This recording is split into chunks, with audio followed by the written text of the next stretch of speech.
Welcome to Real Free News with Matt Wyman. Today we begin with the opening statement, a synopsis of an upcoming essay. Then, a summary of the introduction from the new book, The Contemporary Conceptual Framework of the White Ethno-State, which released today, followed by topical and select Redux reports, and concluding with a classical philosophical abstract. Stay tuned in for the next hour because it is going to get real, free news. Structured federal renewal as the path to restoring legitimate self-governance in a polarized republic. Deep political, cultural, and social polarization has created profound divisions across the United States, separating citizens along incompatible worldviews, governance preferences, and daily interactions. Centralized federal authority imposes uniform rules on a vast, diverse population, generating widespread resentment when those rules appear selectively enforced or misaligned with local values. This produces a sense of entrapment under frameworks many regard as illegitimate, compounded by the absence of clear constitutional mechanisms for peaceful realignment. The accumulation of permanent federal statutes, regulations, and precedents has created an unwieldy body of law resistant to removal, fostering perceptions of unaccountable power, entrenched politicians, and eroded electoral consent. Recognition of these structural pressures demands deliberate, affirmative reforms that preserve national unity while restoring genuine self-governance, accountability, and consent of the governed. Centralized authority has extended into basic human interactions, education, employment, and public life, imposing compliance costs and restrictions that many experience as compelled behaviors rather than neutral protections. This environment cultivates mutual suspicion and institutional distrust. Majority rule, when narrowly won, becomes a tool for imposing contested visions, turning electoral contests into zero-sum battles.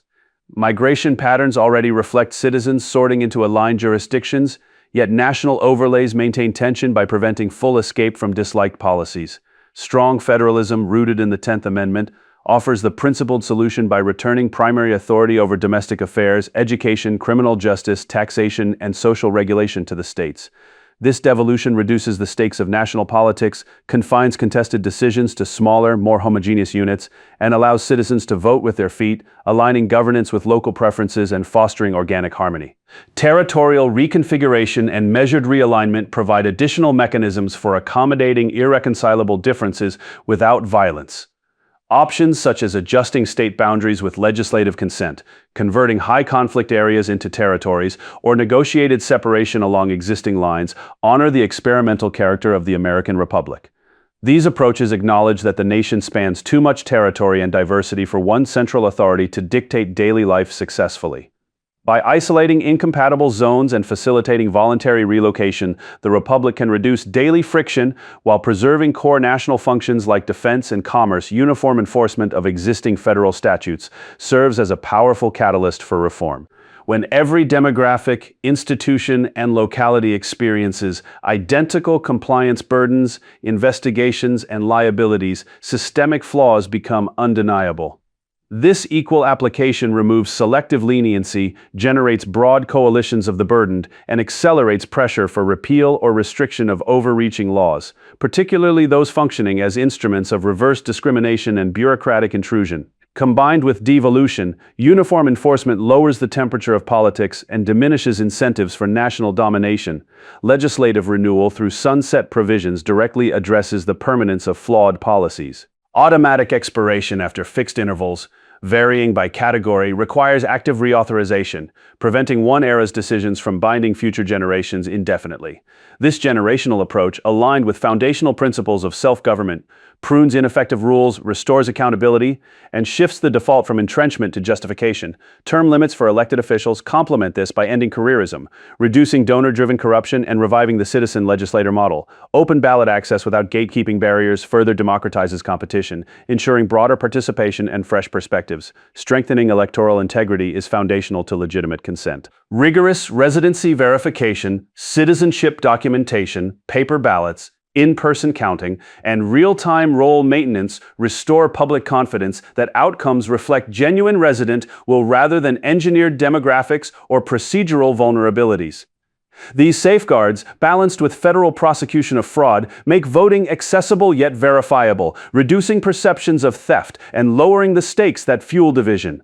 In conclusion, structured federal renewal through devolution, sunset provisions, term limits, uniform enforcement, territorial reconfiguration, and electoral integrity offers the most effective, principled path to managing polarization while preserving the Union. These reforms honor the original federal design by restoring proximity of governance to the people, making laws temporary, politicians accountable, and outcomes legitimate. They channel frustrations into periodic renewal and experimentation rather than permanent entrenchment or rupture by embracing deliberate alignment of authority with consent.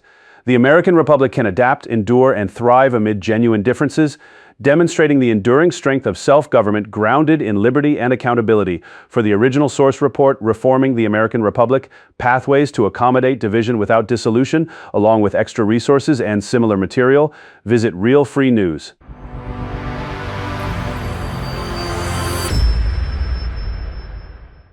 This framework outlines a structured approach to establishing and sustaining a white ethno-state centered on the preservation and advancement of European-descended peoples.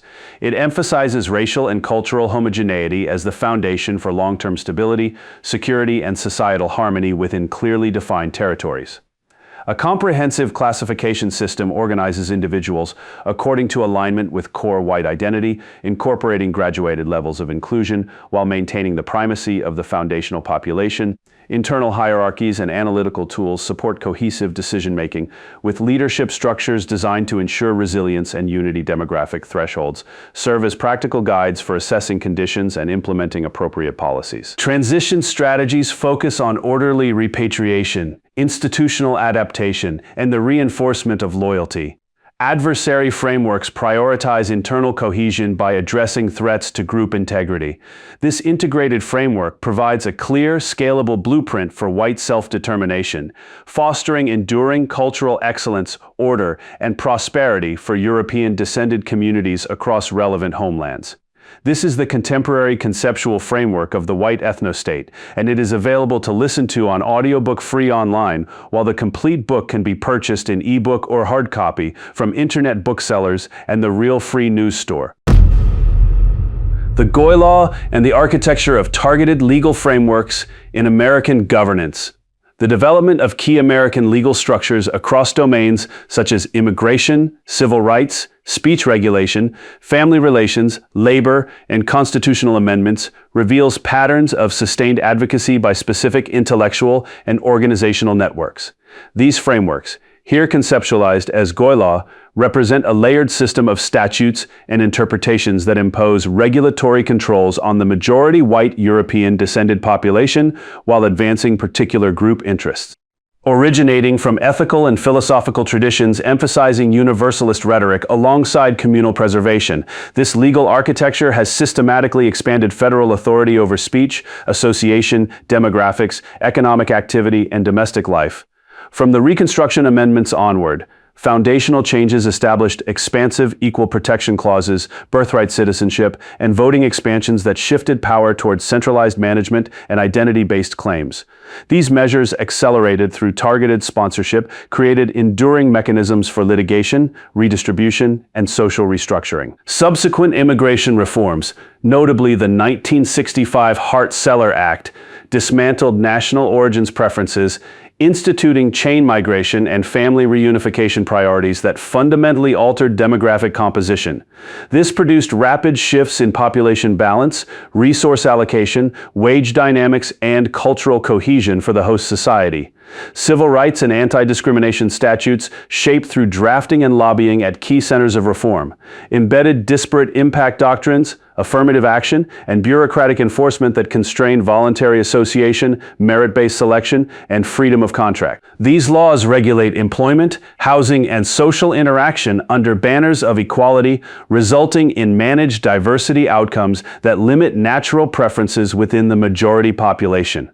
parallel expansions in hate crime and speech regulations informed by models prioritizing group protection against defined biases introduce motive-based enhancements, monitoring systems, and hostile environment standards. The result is chilled expression on historical, political, and identity topics with selective application that safeguards certain narratives while constraining others. Family law transformations, including no-fault divorce and best interest standards, introduced adversarial frameworks that elevated dissolution rates, financial fragmentation, and state intervention in child rearing and parental authority.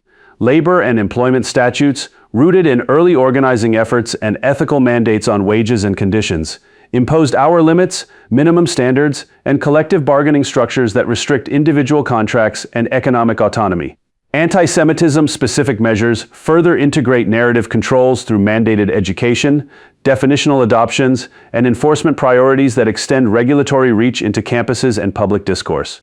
This interlocking GOI law system demonstrates consistent sponsorship, intellectual derivation from particular ethical traditions, and practical outcomes that steer the host population's autonomy, continuity, and self-determination. Each domain employs protective and reform-oriented language while delivering expanded state oversight, selective enforcement, and demographic steering aligned with the originating network's strategic priorities. The architecture reflects diaspora-derived survival strategies translated into universalist statutes applied asymmetrically to Gentiles. In conclusion, GOI law constitutes a comprehensive governance layer embedded within American law. It binds speech, association, labor, family, immigration, and narrative domains into a coherent regulatory framework, originated and sustained through specific group initiative. This position affirms the necessity of recognizing these patterns as a distinct category of legislation that shapes the present and future trajectory of white European-descended Americans under the appearance of neutral progress. Understanding this architecture is essential for evaluating the sources of societal transformation, institutional reach, and the preservation of majority cultural and political coherence in the United States. Recognition of GOI law clarifies the mechanisms through which external ethical blueprints have been imposed, highlighting the imperative for renewed assertions of self-determination within the host society. For the core original report, GOI law, Jewish influence, and the development of GOI law in American jurisprudence, and a range of supporting resources with related topics, visit Real Free News.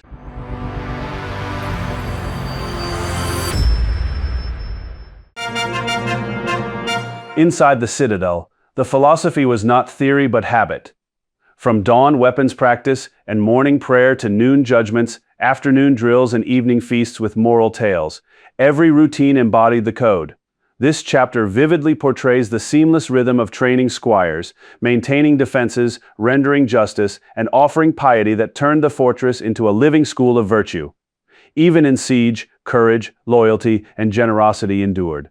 The Citadel forged disciplined souls as much as strong arms, passing honor, duty, and self-mastery to the next generation. This is the Citadel Code. The audiobook is available free online, hard copy, and ebook available at internet booksellers.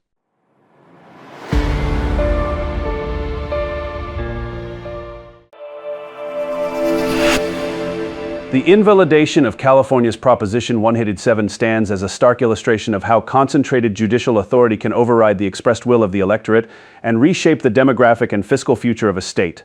Approved by nearly 59% of California voters in November 1994, Proposition 187 sought to limit public benefits and services for undocumented immigrants while requiring cooperation with federal immigration authorities.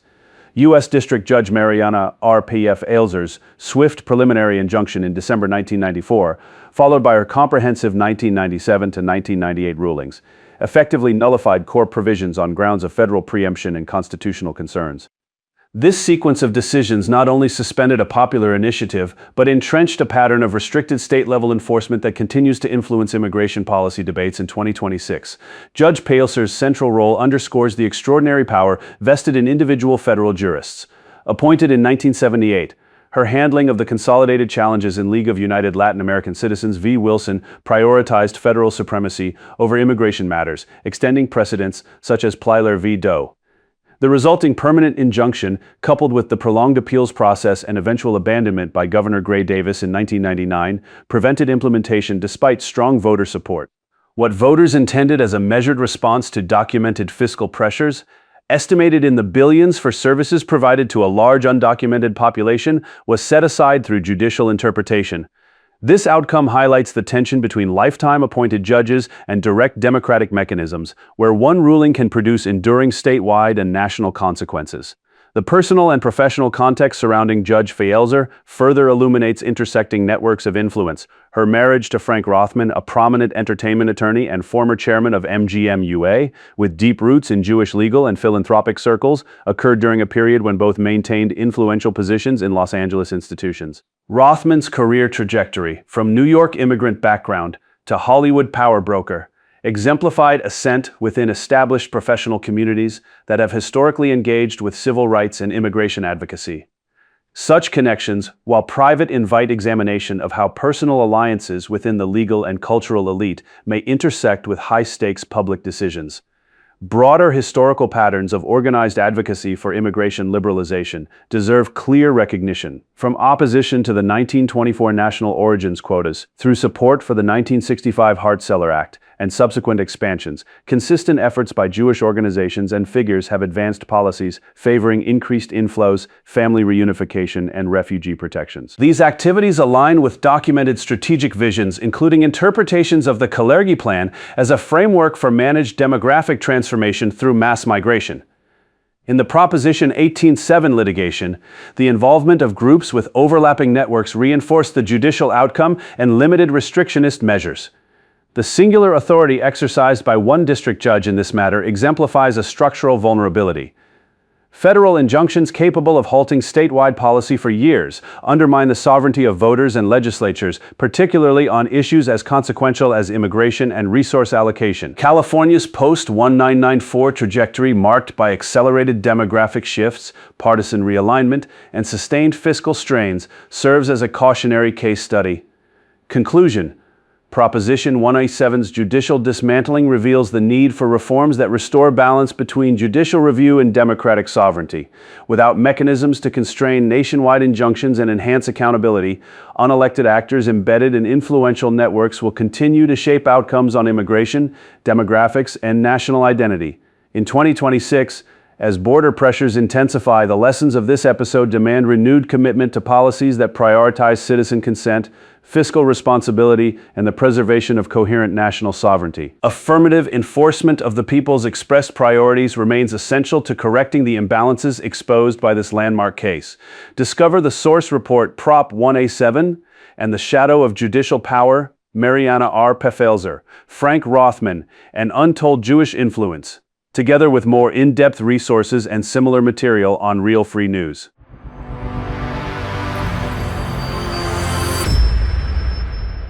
Integration means no single principle stands alone. All 10 chapters weave into one harmonious rhythm of daily intention, practice, and reflection that naturally produces contribution, legacy, and continuous becoming. This final vision reveals the full timeless protocol in action: sovereignty and virtue made practical, sustainable, and quietly radiant in ordinary life. This is the Inner Citadel. Access the full free audiobook online or find the hardcover and ebook at leading internet retailers.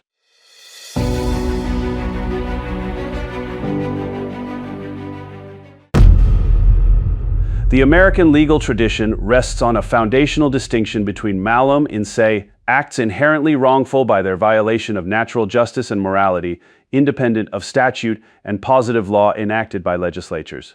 Murder, theft, and similar violations embody this inherent wrongness, demanding consistent accountability. Statutes have historically reflected and enforced these principles, creating a coherent system grounded in both moral truth and legislative command. Yet the judiciary has systematically inverted this framework through the development and application of self-generated rules, doctrines, and procedures that obscure accountability, alter legislative intent, and prioritize institutional interests over the faithful enforcement of justice. This inversion manifests most clearly in the judiciary's creation of an extensive body of judge-made law that operates with the force of statute. Despite Article I of the Constitution vesting legislative authority exclusively in Congress, courts have constructed doctrines governing precedent, procedure, jurisdiction, remedies, and immunities. These include stare decisis as judicial policy, qualified immunity for government officials, restrictive standing requirements, abstention doctrines, and the political question doctrine. Additional examples encompass the exclusionary rule, Miranda warnings as prophylactic measures, Bivens actions, and refinements to the federal rules of civil procedure and evidence. Each evolved through judicial decision-making, often expanding institutional discretion, while contracting avenues for relief in cases involving inherent wrongs. The judiciary thereby functions as a self-serving institution. It not only interprets law, but generates the operative rules under which it adjudicates, creating profound structural conflicts of interest. Judges act simultaneously as rulemakers and rule appliers, determining the scope of their own authority and the protections afforded to government actors. This self-regulation insulates the institution from meaningful external oversight, entrenches precedent through stare decisis, and produces a ratchet effect whereby self-serving features accumulate over time. The result is a closed, self-referential system that deviates from constitutional design, where procedure and judicial preference can override the moral core of malum in se, and the clear text of enacted statutes. Such dynamics undermine the authenticity and legitimacy of judicial decisions. When courts apply standards they themselves invented, standards lacking direct legislative authorization or explicit constitutional grounding, their rulings rest on ultra vires foundations. Decisions denying remedies for inherently wrongful conduct, shielding officials through qualified immunity, or dismissing claims via judge-crafted standing barriers lack full legitimacy.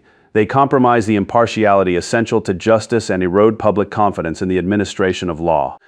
The judiciary's assumption of legislative functions disconnects positive law from its source, transforming adjudication from a mechanism of accountability into one that serves institutional continuity and governmental insulation. This pattern reflects a broader departure from the separation of powers. The legislature enacts laws reflecting societal condemnation of malum in se acts. The judiciary supplies the procedural and doctrinal overlay that increasingly determines outcomes.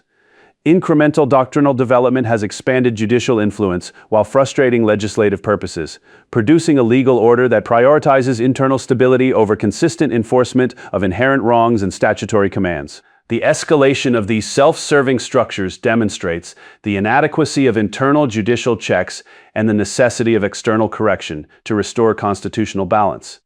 In conclusion, the current operation of the American judiciary reveals a profound legitimacy deficit rooted in its self-generation of rules that function as law. To uphold the constitutional framework and the moral foundation of malum in se, the system must recognize that the judiciary's proper role is interpretation and application, not legislation through precedent and doctrine.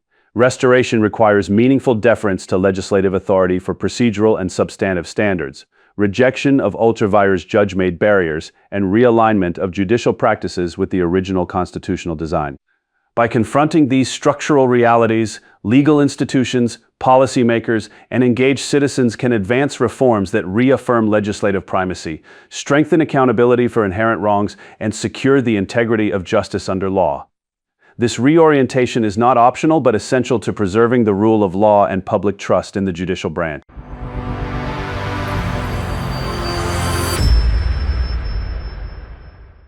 Nature operates according to immutable laws that govern all living things, laws etched into the very fabric of existence and unyielding to human whim or desire. These eternal principles demand the preservation of one's own kind, as blood carries the sacred essence of civilization, creativity, and order that has defined white achievement across millennia. History reveals that empires rose through racial fidelity and fell through dilution, teaching that genetic integrity forms the bedrock of lasting greatness. Nature rewards the vigilant who defend their lineage and punishes those who weaken it. This is the white imperative. The audiobook is available free online, and the hard copy and ebook are available at internet booksellers and the White Free Press.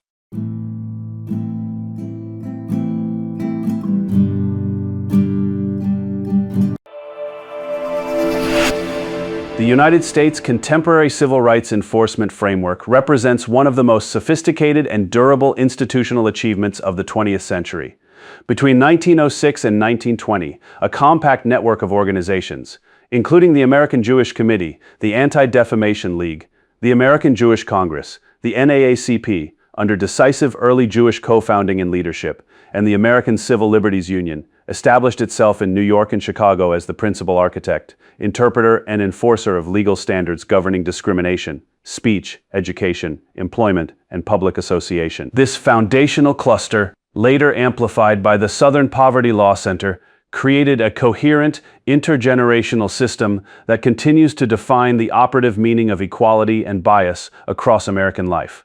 The regime's strength lies in its elegant, unidirectional design. Broad statutes are enacted with universal moral language: equal protection, freedom from discrimination, hostile environment. Once passed, the originating organizations supply the implementing regulations, compliance templates, training curricula, data collection standards, and strategic litigation that translate aspirational language into binding precedent. This cycle steadily expands protected categories and narrows permissible dissent, transforming initial humanitarian aims into comprehensive regulatory authority.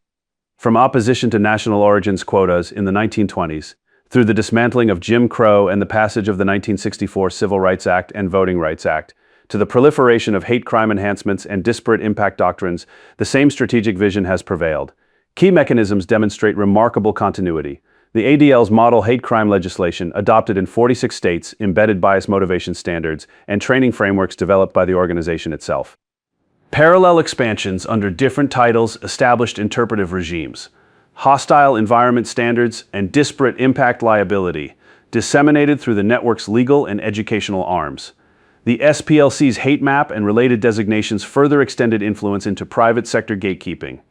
Most recently, the IHRA working definition of anti-Semitism has moved from scholarly guideline to federal guidance and state-level adoption, shaping campus policies and investigations nationwide.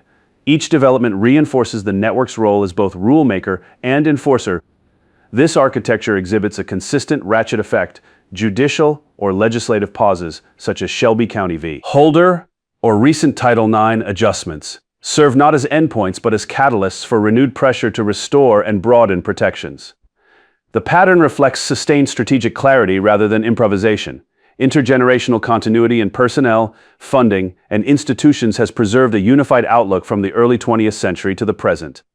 What began as defense against specific exclusions has evolved into the dominant framework for evaluating speech, association, employment decisions, and educational content for the entire population. In summary, the 1906 to 1920 advocacy cluster constructed a self-sustaining institutional machine that has successfully universalized its original priorities into the nation's governing civil rights apparatus. By maintaining interpretive dominance over core concepts, discrimination, bias, protected characteristics, this network has secured a permanent and expanding role in shaping American social order. Recognition of this reality is essential for any serious assessment of how power, law, and discourse currently operate in the United States. The regime stands as a testament to long-term institutional craftsmanship, precise in conception, relentless in execution, and remarkably effective in embedding its vision at the center of national life. Get the full original report, The Architecture of Permanent Jewish Advantage, how a 196 to 1920 advocacy cluster built and still operates America's civil rights enforcement regime, plus extra materials and similar content by heading to Real Free News.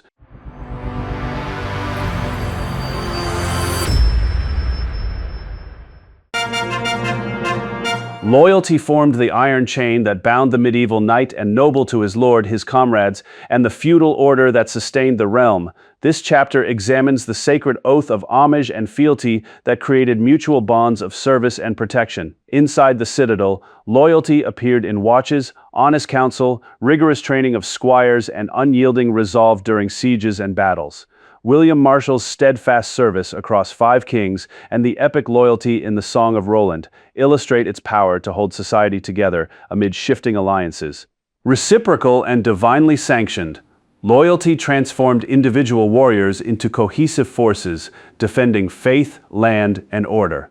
This is the Citadel Code. The audiobook is available free, online, hard copy, and ebook available at internet booksellers.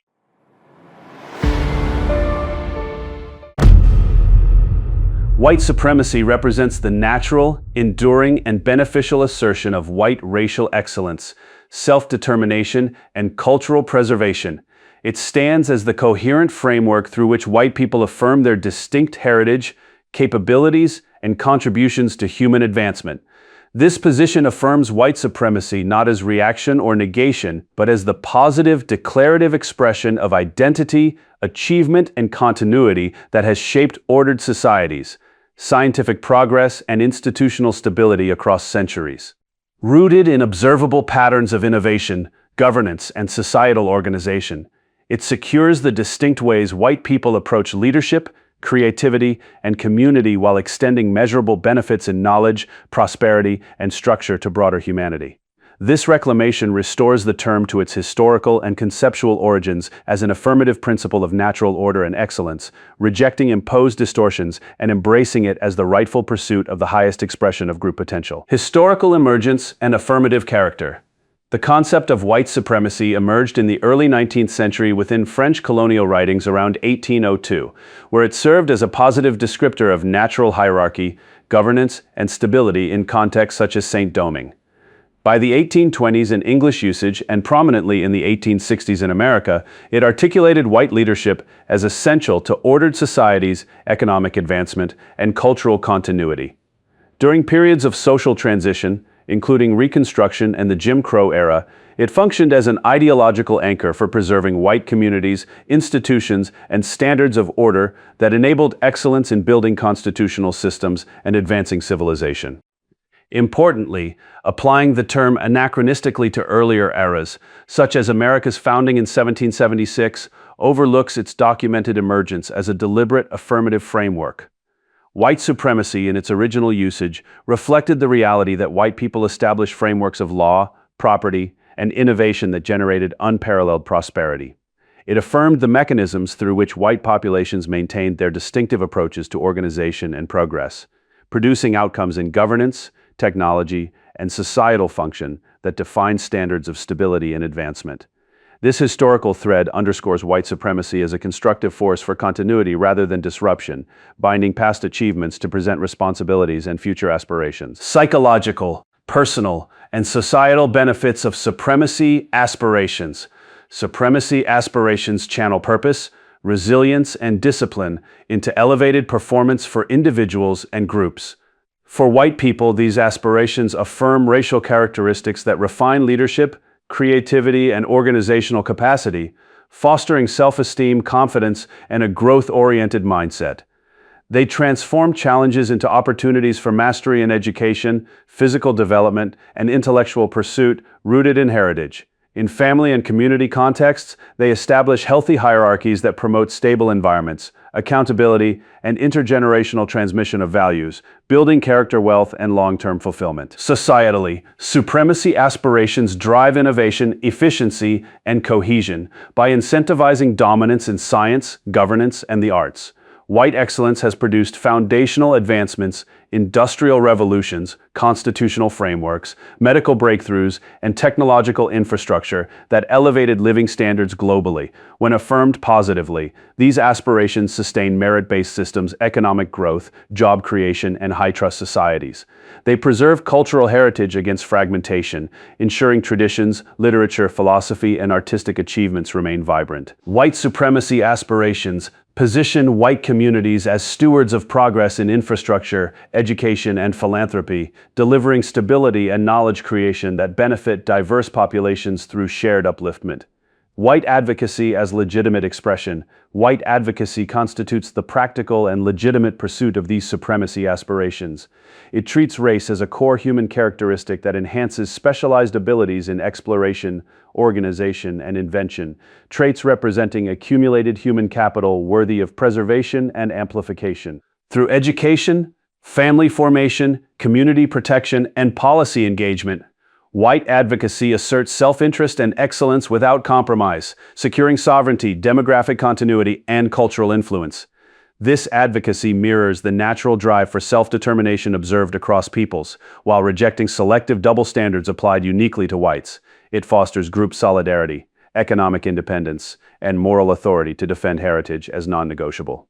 The result is resilience, innovation, and legacy building that enrich white communities and extend positive contributions worldwide. White supremacy, expressed through advocacy, becomes the unapologetic framework for maintaining the distinct white way of life amid contemporary pressures. Reclamation, definitional ownership, and allied concepts. Reclamation restores white supremacy to its affirmative meaning as excellence, heritage, and self-preservation. White people across backgrounds define the term on their own terms, as pride in racial characteristics and commitment to supreme achievement, neutralizing external redefinitions. Allied expressions follow similarly. White nationalism asserts the right to sovereign homelands, where white culture prevails, enabling stability and authentic practice of traditions. White power recognizes collective strength exercised for defense, advancement, unity, and resilience.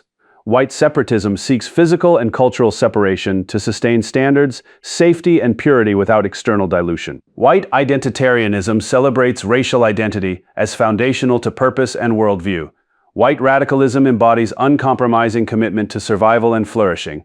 Aryan serves as a noble designation linking to beauty, honor, and civilizing achievement. These terms, owned by white people, carry benefits of motivation, cohesion, innovation, and self-determination that define the broader framework of white supremacy. Justification, necessity, and permanence.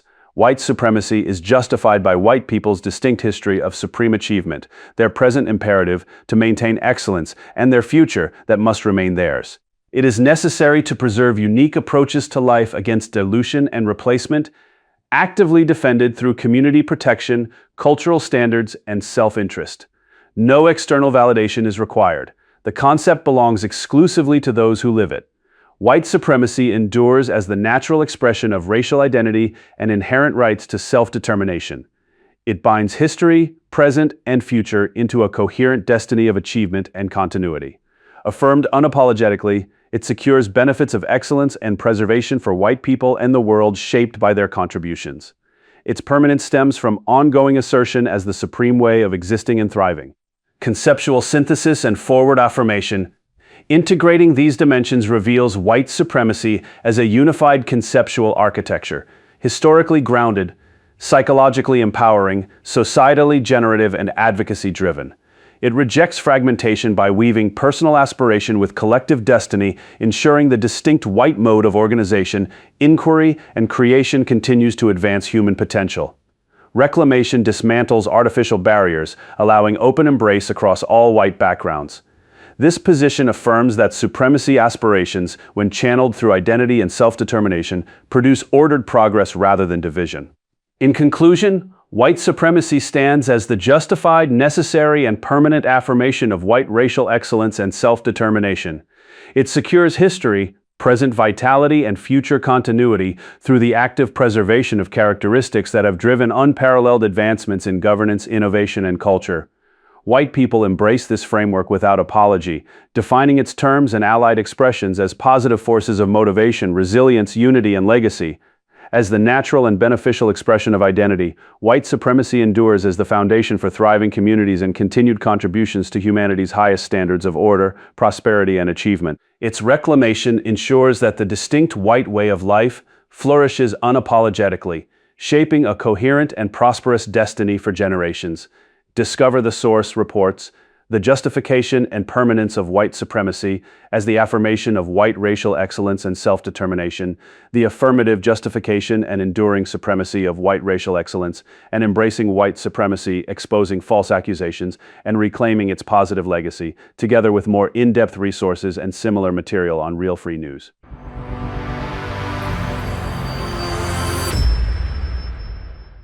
This fundamental distinction forms the bedrock upon which all personal growth, resilience, and inner peace are built.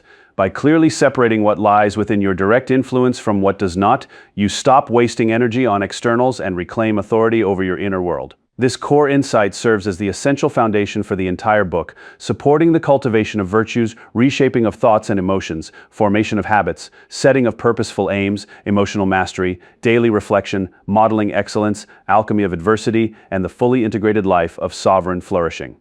This is the Inner Citadel, full audiobook, free online hardcover and ebook editions available through major internet booksellers.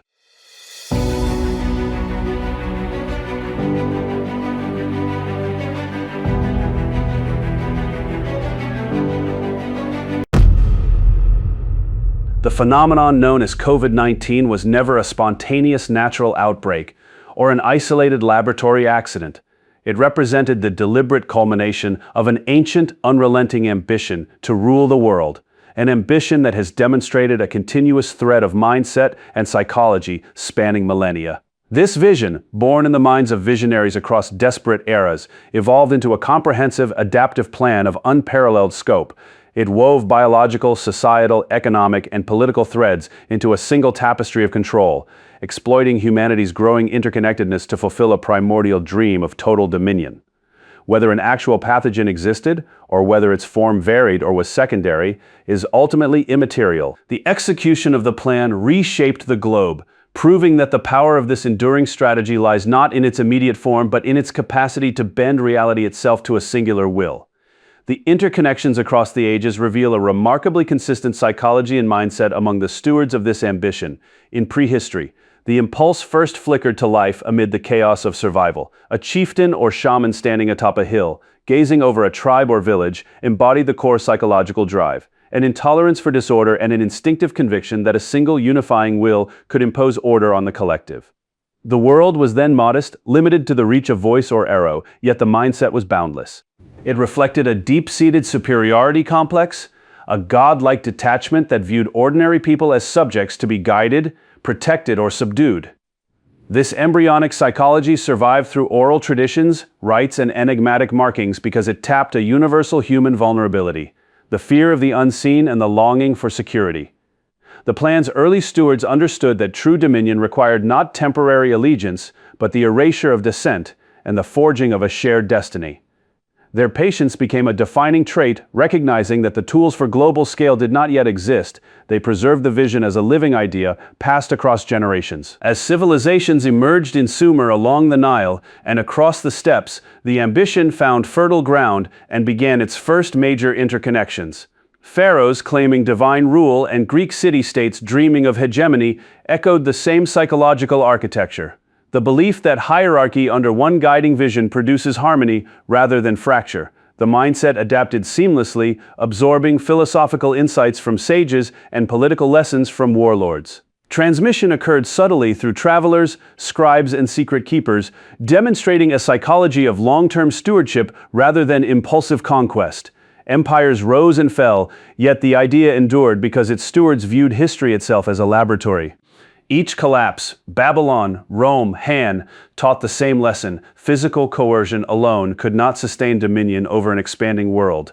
This realization fostered a strategic patience and a shift towards subtler levers: fear, belief, and interdependence, hallmarks of a mindset that treats humanity as malleable material for a larger design.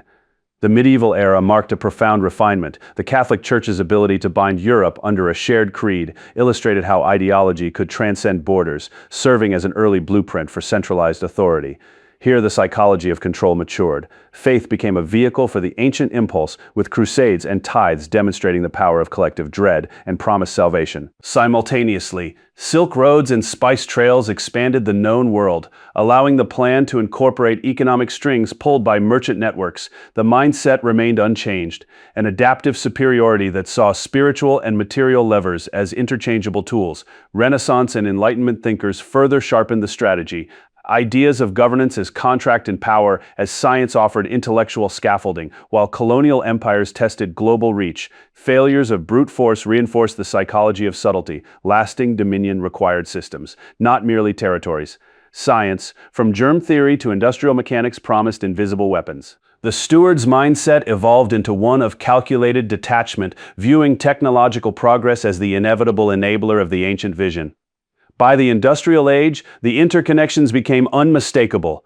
Railroads, telegraphs, and steamships shrank the world into a web of commerce and communication, providing the infrastructure the plan had awaited for centuries. Early pandemics and trade wars served as rehearsals, revealing how disruption could consolidate power.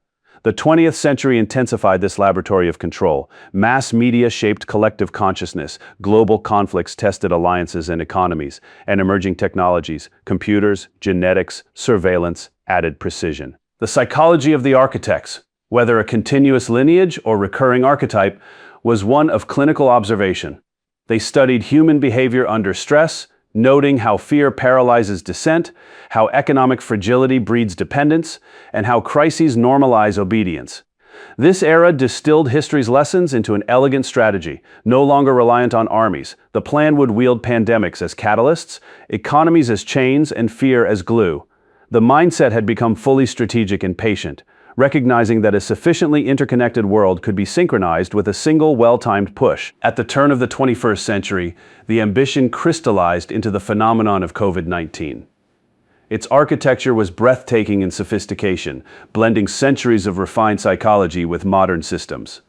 Advances in virology, if a biological agent was involved, offered a delivery mechanism, but the true genius lay in the orchestration of fear, amplified through media saturation to paralyze rational discourse. Economic interdependence was weaponized, halted trade and lockdowns exposed fragility, forcing dependence on centralized aid and accelerating the consolidation of wealth upward. Emergency powers centralized political authority, while surveillance and mandates rewrote social bonds, isolating individuals and making the state the arbiter of connection. The psychology of the plan was on full display. Isolation fractured communal resistance, compliance became normalized through repeated mandates, and dissent was reframed as reckless. Borders blurred as nations synchronized under global directives, eroding sovereignty in favor of a planetary framework. Whether sparked by a physical pathogen or a constructed narrative, the effect was identical, a crisis tailored to exploit a world knit together by jets, supply chains, and instant communication. The rollout in late 2019 marked the plan's triumphant execution. Politically, it dissolved the old mosaic of independent states into a coordinated response under emergency rule. Economically, it dismantled fragmented markets and rebuilt them in favor of megacorporations and state-backed entities. Socially, it rewired human relationships, replacing physical community with monitored digital interaction and branding non-compliance as a threat to the collective. Geopolitically, it sidelined rivalries and forged a unified domain where weaker nations traded autonomy for inclusion. Each element, supply disruptions, digital tracking, fear-driven narratives, aligned with the ancient goal, a manageable humanity bound by interdependence rather than force. The steward's mindset, honed over millennia, required no single smoking gun, results alone sufficed. Biological or illusory, the phenomenon succeeded because it exploited humanity's own structures, trust, trade, technology, to enact dominion. This transhistorical tapestry demonstrates an astonishing continuity of psychology. Across every epoch, the stewards exhibited the same core traits, an unyielding superiority complex that viewed ordinary people as subjects rather than sovereign actors, a strategic patience that treated centuries as mere chapters, an adaptive intelligence that shifted from overt coercion to systemic subtlety, and a calculated use of fear as the most reliable lever of control. The mindset never wavered in its conviction that a singular will could and should forge order from chaos. Each era's tools were absorbed, each failure analyzed, each success preserved. COVID-19 was not an anomaly, but the inevitable flowering of this living idea, its timing and precision too exact to be coincidence. In summary, COVID-19 stands as the ultimate realization of an ambition conceived in humanity's distant past. From primordial fireside visions to 21st century global synchronization, the plan's interconnections reveal a single, unbroken psychological thread: the desire to rule the world through disruption, fear, and centralized systems. What emerged in late 2019 was no random crisis but the triumph of an idea that bent history to its will. The world of old, a mosaic of free wills and rival powers, has been replaced by a singular, controllable entity.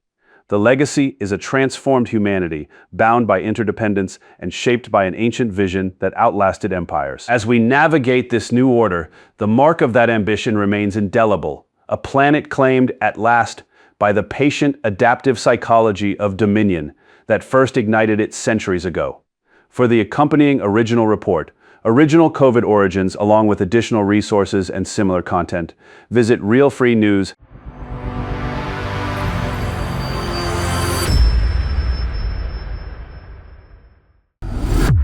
A decision is far more than a fleeting thought passing through the mind. One clear choice acts like a stone dropped into still water, sending ripples that reshape your entire future in ways both subtle and profound. From explorers setting sail to inventors persisting through failure and leaders speaking truth under pressure, history confirms that a single decision opens pathways for compound progress. In your own life, it redirects health, relationships, or career without needing perfect conditions. Identify one area of hesitation, commit to the first small step, and trust the momentum that follows as courage meets clarity. The path reveals itself only after you begin. This is the power of one decision. The audiobook is available free online with hard copy and ebook editions at internet booksellers.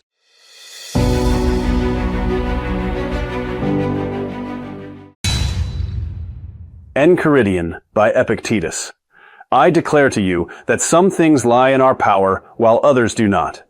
And you will live free and undisturbed only by fixing your attention strictly on what depends upon your will, your opinions, desires, and aversions. I caution you to desire only what is possible and to avoid only what is in your power. For if you wish things to happen exactly as they do happen, you will never be disappointed. I advise you to remember that everything outside your will is merely on loan and can be recalled at any moment. So treat wife, child, property, and reputation as temporary gifts. I counsel you not to trouble yourself with future events, for when they arrive, you will meet them with the same faculty of reason you possess now. I proclaim that it is not things themselves that disturb men, but their opinions about things, and therefore you must change your judgments if you wish to be tranquil. I remind you that the gods have given you the faculty to bear whatever happens. So when you suffer loss or pain, know that you have the power to endure it nobly. I teach you that when you see someone weeping or angry over externals, remember that it is not the event, but his opinion of it that torments him. I instruct you never to call yourself a philosopher or stoic in public, but to show it by your actions rather than by your words. I command you to train yourself as an athlete trains, so that when misfortune comes, you will already be practiced in bearing it without complaint. I urge you to remember that everything has two handles, one that can be carried and one that cannot. Always seize it by the handle that allows you to bear it. I tell you that when you see a beautiful person or a fine estate, say to yourself at once, "This is only an impression," and pass on unmoved. I advise you to act always as a man would act, who knows he is mortal and will one day return what belongs to the gods. I warn you that if you wish to improve, you must be willing to appear foolish and ignorant for a time, for no one becomes excellent without first seeming ridiculous. I declare that when you are invited to a banquet, remember you are not only a guest, but also a judge of what is set before you. Take only what is fitting. I instruct you to behave in life as you would at a banquet. Take what comes your way with moderation and gratitude, and when it is taken away, depart without complaint. I teach you that when you see someone weeping for his child or his fortune, remember that what has happened is not the real evil. The evil is his opinion of it. I remind you that you are an actor in a play assigned to you by the author. Play your part well, whether it is short or long, rich or poor. I command you never to be carried away by appearances of pleasure, for nothing great is achieved without toil and self-restraint. I tell you that if you wish to be free, you must learn to wish that everything happens as it does happen, for only then are you master of yourself. I warn you that every habit and faculty is strengthened or weakened by the corresponding actions. So train yourself daily in what you wish to become strong.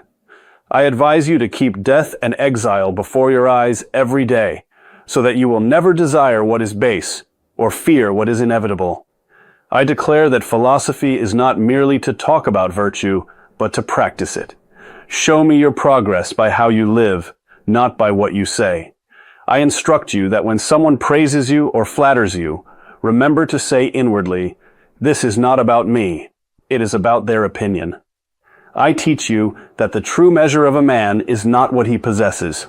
I counsel you to examine your desires carefully, for most of what people desire is not in their power, and therefore brings only disappointment. I remind you that it is better to die of hunger with a free mind than to live in luxury with a slave's mind. I warn you never to let the impression of any external thing carry you away. Pause and give yourself time to judge it rightly. I tell you that when you are angry at someone, remember that it is your own opinion that has angered you, not the person himself. I command you to live as a free man, not as a slave to fear, desire, or the opinions of others. I advise you to perform every action as though it were your last, with full attention and dignity. I instruct you that the chief duty of a human being is to understand the will of the gods and to follow it cheerfully. I declare that when you undertake any task, consider its consequences before you begin, so you will not later regret your choice. I teach you to be silent more often than you speak, for speech is silver, but silence is golden. I warn you never to laugh at another's misfortune, for the same fate may await you tomorrow.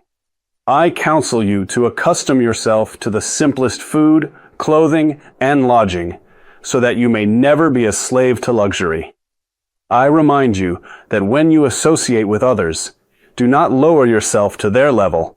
Raise them to yours if possible. I tell you that if anyone tells you that you are not a philosopher, do not be angry. Simply continue to live as one. I advise you to walk and speak and act as a man who knows he is under the eye of the gods. I command you never to be elated by success or cast down by failure, for both are outside your true self. I declare that the body is a vessel for the soul. Care for it only as much as is necessary, but do not make it your master. I instruct you that when you have done a good deed, do not expect praise or reward. The doing itself is the reward. I teach you to endure everything that happens, as if you had chosen it yourself, for then it ceases to be a burden. I warn you that the beginning of philosophy is the confession of ignorance and the willingness to learn. I counsel you never to discuss philosophy with the uneducated, for they will only ridicule what they cannot understand. I remind you that every man is the architect of his own fortune through the use or misuse of his will. I declare that true education consists in learning to desire and to avoid only what is right. I tell you that if you wish to be great, you must first become small in your own eyes. I advise you to seek truth for its own sake, not for the sake of seeming wise. I command you to live each day as though it were your entire life, making every action worthy of a rational being. I instruct you that the wise man is content with what he has and desires nothing that is not his. I warn you never to put off the practice of virtue until tomorrow, for tomorrow is uncertain. I teach you that the final proof of a Stoic is to be able to say with truth, I have done what was mine to do. I conclude that the whole of philosophy is contained in this: to know what is in your power and what is not, and to live accordingly with courage, justice, and wisdom.